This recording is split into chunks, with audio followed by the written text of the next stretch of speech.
حضرت ابراہیم علیہ السلام نے آنسو بھری نظروں کے ساتھ پیچھے مڑ کے دیکھا اور اشارے سے کہا کہ ہاں مجھے اللہ تعالیٰ نے حکم دیا ہے. تو پتہ ہے حضرت حاجرہ نے کیا کہا؟ حضرت حاجرہ نے کہا کہ ٹھیک ہے پھر آپ بے شک چلے جائیں، کیونکہ اگر آپ کو ایسا اللہ تعالیٰ نے کرنے کے لیے کہا ہے تو پھر اب ہماری حفاظت بھی اللہ تعالیٰ ہی کریں گے. ٹھیک ہے. تو جب حضرت ابراہیم علیہ السلام چلے گئے تو حضرت حاجرہ نے سوچنا شروع کیا کہ اس کھلے آسمان کے نیچے وہ کیسے رہیں گی. یہاں تو کوئی درخت بھی نہیں ہے کہ وہ جس کے سائے میں کچھ دیر بیٹھ سکے، کیونکہ صحرا میں تو سورج بالکل آپ کے سامنے ہوتا ہے نا، کوئی شیلٹر نہیں ہوتا وہاں پہ. تو اپنے چھوٹے سے بیبی کے ساتھ وہ وہاں پہ بیٹھی ہوئی تھیں اور نہ ہی پاس کوئی گھاس تھا جس کے ساتھ وہ کوئی جھونپڑی بنا سکیں، کوئی ہٹ بنا سکیں. تو وہ بیچاری حسرت سے ادھر ادھر دیکھ کے اور خاموش ہو گئیں. انہوں نے کیا کیا، اپنے بیٹے کو پتھروں پر لٹا دیا اور نیچے کوئی کپڑا بھی نہیں تھا. چھوٹے بیبی تو کتنے نازک ہوتے ہیں نا، ہے نا، کچھ ہی دنوں کے. اور سوچنے لگی کہ اب وہ کیا کرے. تو 3-4 دن کے بعد جب پانی ختم ہو گیا اور بیچارہ ننھا منا معصوم سا بچہ پیاس سے رونے لگا، تو اس کی ماما نے دیکھا کہ ان کا دل ٹوٹ گیا کہ ان کا بیٹا رو رہا ہے بھوک سے اور ان کے پاس پانی نہیں ہے اس کو پلانے کے لیے. جب پانی کی تلاش میں وہ سامنے کی پہاڑی پر چڑھ گئیں کہ شاید وہاں سے کوئی پانی انہیں مل جائے، مگر ان کو کچھ بھی نظر نہیں آیا. اور پھر اس پہاڑ سے اتر کر وہ دوسری پہاڑی پہ چڑھ گئیں کہ شاید وہاں انہیں کچھ مل جائے. اتنی دیر میں ان کو خیال آیا کہ ان کے بیٹے کو کچھ ہو نہ گیا ہو. وہ بھاگی بھاگی واپس آئی اور دیکھا کہ وہ ٹھیک ہے. انہوں نے اس کو گلے سے لگا لیا اور انہوں نے سوچا ایک بار پھر پہاڑ پر چڑھ کے دیکھیں، شاید اب کے بار پانی نظر آ جائے. تو نا وہ بھاگی بھاگی پھر اوپر چڑھی اور دیکھا کہ شاید پانی مل جائے، مگر پانی ہوتا تو ملتا نا. تو وہ مایوس ہو کر واپس نیچے اتر آئیں اور اس طرح انہوں نے ان 2 پہاڑیوں کے اوپر، ایک پہاڑی کا نام تھا صفا اور دوسری پہاڑی کا نام تھا مروہ، انہوں نے اس کے 7 چکر لگائے اور ہر بار آتی اپنے بیٹے کو دیکھتی، اس کو پیار کرتی، اس کو گلے سے لگاتی اور پھر سے پانی کی تلاش میں پہاڑی پر چڑھ جاتی. تو کیا ہوا، جب وہ 7th ٹائم 7ویں بار اپنے بیٹے کو دیکھنے آئیں تو پتہ ہے کیا ہوا، جس جگہ پہ ان کا بیٹا رو رہا تھا اور زور زور سے پاؤں زمین پہ مار رہا تھا، وہاں سے پانی نکل آیا. سوچو، جہاں پہ وہ بچہ اتنی زور زور سے رو رہا تھا، اللہ میاں نے وہاں سے پانی نکال دیا اس کے لیے. اور وہ اتنی خوش ہوئی، اتنی زیادہ خوش ہوئی، انہوں نے اپنے بیٹے کو پانی پلایا اور جب اس نے اپنی آنکھیں کھول دیں تو وہ فوراً سجدے میں گر گئیں اور انہوں نے اللہ تعالیٰ کا ڈھیر سارا شکریہ ادا کیا اور اللہ تعالیٰ کو تھینکس کیا. اب جب پانی بہنے لگ گیا اور ضائع ہونے لگا تو انہوں نے کیا کیا، اس کے ارد گرد بہت سارے پتھر جوڑ دیے. پتھر جوڑنے سے پانی اس کے اندر اکٹھا ہونا شروع ہو گیا. تو ایک قافلہ جو وہاں سے گزر رہا تھا وہ وہاں آیا اور پانی دیکھ کر اور حضرت حاجرہ سے کہنے لگا کہ اے نیک خاتون، آپ کون ہیں اور کہاں سے آئی ہیں؟ کیونکہ وہ تو حیران ہو گئے تھے کہ اتنے بڑے ریگستان میں، اتنے بڑے ڈیزرٹ میں کبھی کوئی اکیلا رہ سکتا ہے؟ کوئی بھی نہیں رہ سکتا نا، کوئی سوچ سکتا ہے کہ وہ اکیلا رہے گا جیسے جا کے. تو نا حضرت حاجرہ نے انہیں بتایا کہ وہ مصر کی رہنے والی ہیں اور شام سے آئی ہیں، اور انہوں نے انہیں بتایا کہ میرے شوہر نے مجھے یہاں اللہ تعالیٰ کے حکم سے بھیجا ہے اور اللہ میاں نے ہی میرے بیٹے کو کے لیے یہ پانی نکالا ہے. یہ سن کر انہوں نے کہا کہ اگر آپ کی اجازت ہو تو ہم اس پانی کے پاس آباد ہو جائیں، ہمیں پانی مل جائے گا اور آپ کو کوئی ساتھ رہنے والا مل جائے گا، آپ اکیلی نہیں ہوں گی. تو نا حضرت حاجرہ نے کہا ٹھیک ہے، میں تمہیں رہنے کی اجازت دیتی ہوں، لیکن کیونکہ یہ پانی میرا ہے اس لیے اس پانی کے بدلے میں تمہیں میری اور میرے بچے کی خوراک اور رہائش کا خیال رکھنا ہوگا. تو یہ کہ یہ بچہ بڑا ہو کر آپ سب کا سردار بنے گا. کیونکہ یہ مصر کے بادشاہ کا نواسہ ہے اور گرینڈ سن ہے، اور حضرت ابراہیم علیہ السلام جو کہ پیغمبر ہیں ان کا بیٹا ہے۔ تو ان سب لوگوں نے بڑی ہی خوشی کے ساتھ یہ بات مان لی اور وہ وہاں رہنے لگ گئے۔ انہوں نے دل میں سوچا ہوگا کہ پانی تو کچھ دنوں میں ختم ہو جاتا ہے تو وہ آرام سے وہاں سے چلے جائیں گے، لیکن اب تو پانی تھا نا اور انہیں پانی چاہیے تھا، اس لیے انہوں نے فوراً حضرت ہاجرہ کی بات مان لی۔ تو اسی طرح جو ہے وہ مکہ شہر بنا تھا، اور آپ کو پتہ ہے اس پانی کا، اس چشمے کا، وہ جگہ جو آج بھی آباد ہے اور جہاں سے سٹل ابھی بھی پانی بہتا ہے، اس کو ہم سب زمزم کہتے ہیں۔ آپ نے سنا ہے نا آب زمزم کا نام، ہے نا؟ تو اب سٹوری ابھی بھی ختم نہیں ہوئی، پتہ ہے آگے کیا ہوا؟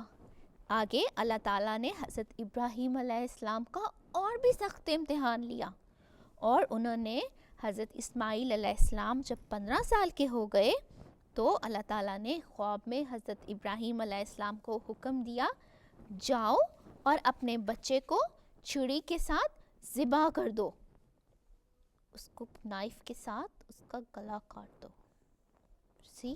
دنیا میں کوئی ایسا کبھی ہوا ہے کسی بوڑھے باپ نے اپنے بیٹے کو، اپنے 15 ایئرس کے بیٹے کو نائف کے ساتھ ذبح کر دیا؟ کبھی ایسا ہوا ہے؟ نہیں ہوا نا۔ مگر حضرت ابراہیم علیہ السلام نے کیا کیا؟ انہوں نے اللہ تعالیٰ کے حکم پر عمل کرنے کے لیے حضرت اسماعیل علیہ السلام کو جو ہے وہ ذبح کرنے کے لیے نکل پڑے۔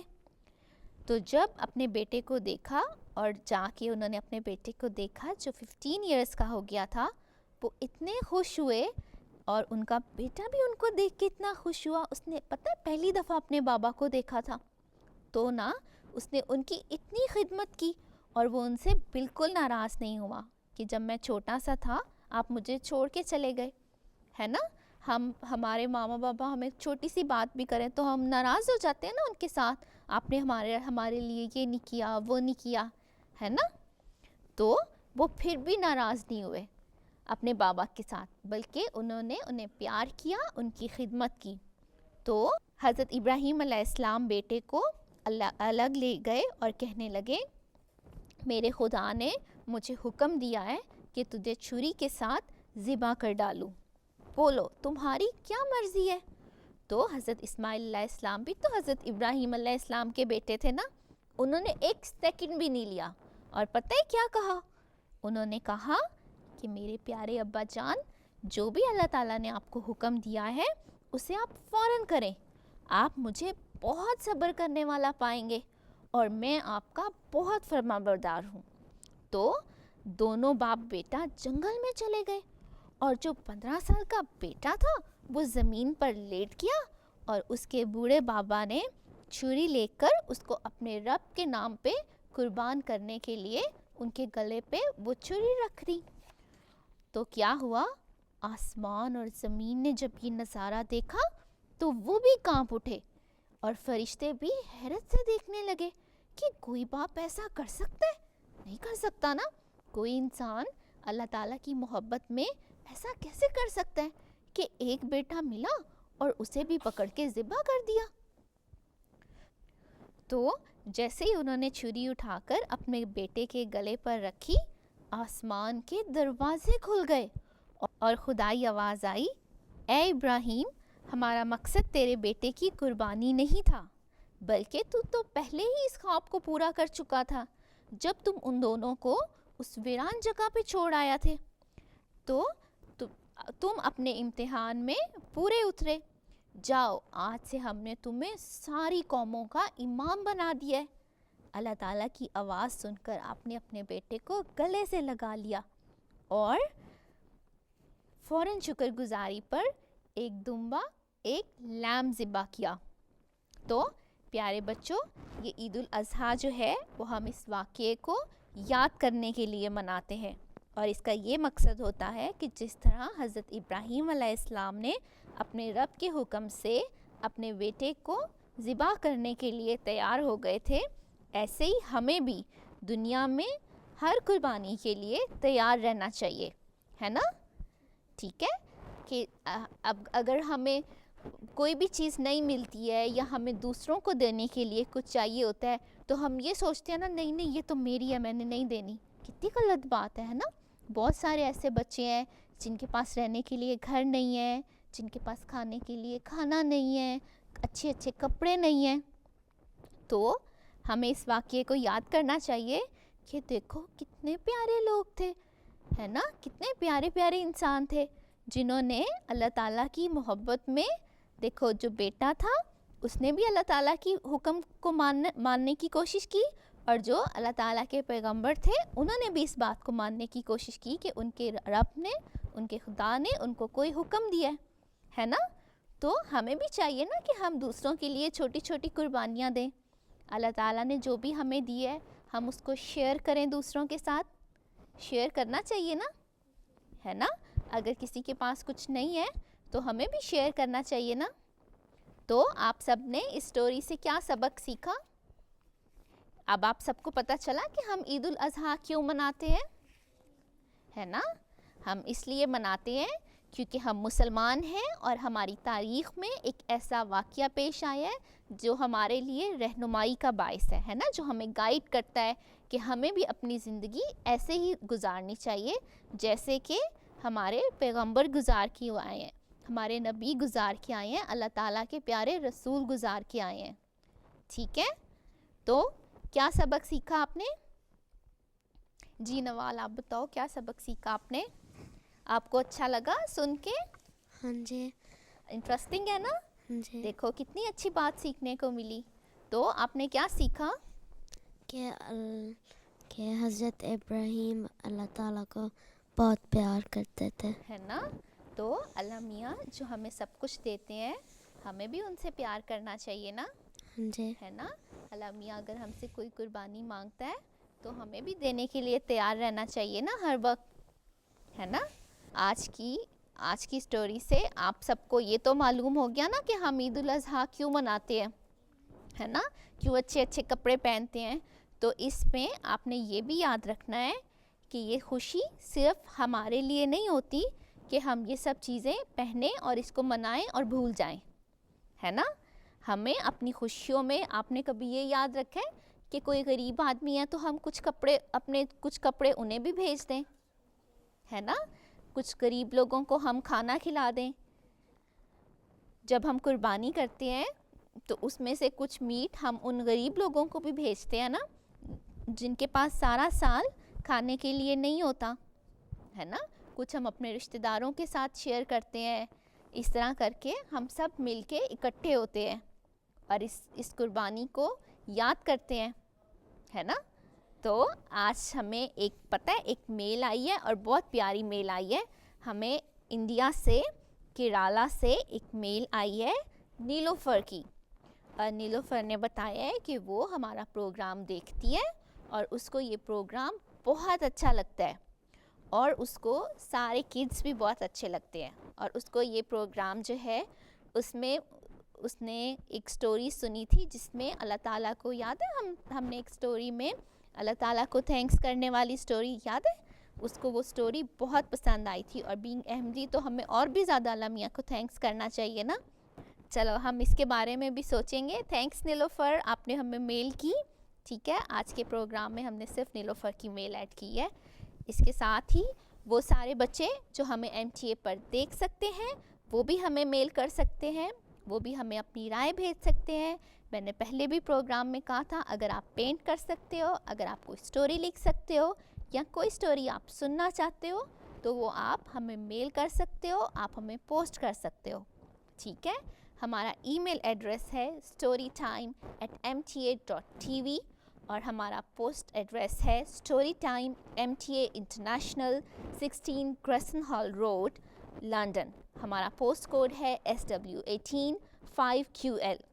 اور آپ سب کو پتہ ہے کہ آپ ہمارے YouTube کے اوپر آپ MTA آن لائن 1 کر کے یہ پروگرام انٹرنیٹ پہ بھی دیکھ سکتے ہو اور کسی بھی ٹائم دیکھ سکتے ہو. ٹھیک ہے، تو کبھی مس ہو جاتا ہے پروگرام، آپ نہیں دیکھ سکتے ہو سیٹرڈے سنڈے کو، تو آپ کسی بھی وقت YouTube کے اوپر MTA on line 1 story time کر کے دیکھ سکتے ہیں. ٹھیک ہے، اس کے ساتھ ہی اس سبق کے ساتھ کہ حضرت ابراہیم علیہ السلام، حضرت اسماعیل علیہ السلام نے اسلام کے لیے، دین کے لیے، اللہ تعالیٰ کے لیے کیا کیا قربانیاں دیں، اور ہمیں بھی ہر قربانی کے لیے تیار رہنا چاہیے. ٹھیک ہے، اس سبق کے ساتھ، اس کے ساتھ ہی ہم اپنا پروگرام ختم کرتے ہیں. السلام علیکم ورحمۃ اللہ وبرکاتہ. وعلیکم السلام.